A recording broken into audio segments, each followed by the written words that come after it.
Imagine this. You're standing in the middle of a vast empty desert. The sun is unrelenting. The weight of a heavy bag is cutting into your shoulder and your throat is dry.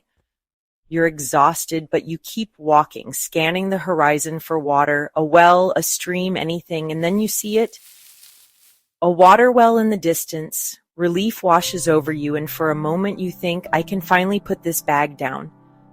But as you get closer, the well vanishes. It was just a mirage, and you're left standing there, the bag still on your shoulder, the thirst still in your throat, and the realization sinking in that you have no choice but to keep walking. That's what emotional deprivation in childhood can feel like. When we grow up in environments where our emotional needs aren't met, we learn very quickly that we can't rely on others. Maybe our parents were distant, preoccupied, or unable to give us the love and support we so desperately needed.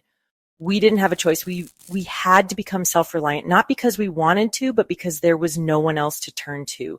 And that self-reliance becomes our survival. It becomes the armor we wear as we grow up. But deep down, we carry that same longing, that same thirst for connection, for safety, for someone who will hold us emotionally when we can't hold ourselves. But that longing doesn't disappear. It follows us into our adult relationships, even if we don't realize it. We find ourselves drawn to people who feel familiar, partners who, like our caregivers, are unable to provide genuine emotional connection. And at first, we might convince ourselves that this time will be different, that this partner will finally meet those needs. But over time, the patterns repeat and the emotional mirages appear. The hope turns into disappointment, and the bag, the weight we carry, feels heavier than ever. Grieving the childhood we didn't have is one of the hardest things we'll ever do. How do you grieve something that didn't even exist? How do you accept that the safety, love, and connection you deserved wasn't there and might never be there? That your parents, for whatever reasons, were unable to meet your emotional needs and most likely never will. That's the weight we carry. The bag filled with rocks. Every unmet need, every disappointment, every moment we've had to rely on ourselves when all we wanted was for someone else to say, it's okay, I've got you. And in this desert, it can feel like there's no end in sight, that no matter how far we walk, there's no water, no well, no relief.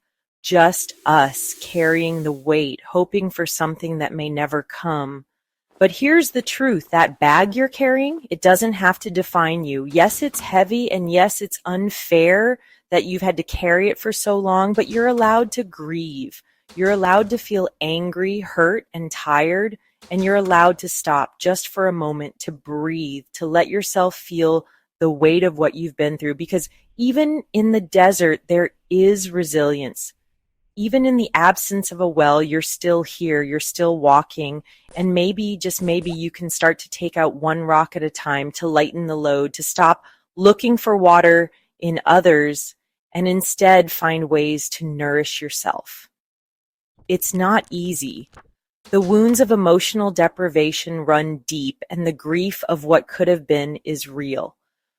But as you grieve, as you process, as you let yourself acknowledge the pain, you create space for something new, space to build connections that feel safe, to let go of the rocks that aren't yours to carry, and to finally give yourself the love and care you've always deserved. You are not your dessert. You are not your bag of rocks. You are the strength that keeps walking, even when the well isn't there. And that strength, that resilience is where your healing begins. You are not alone. Healing is possible.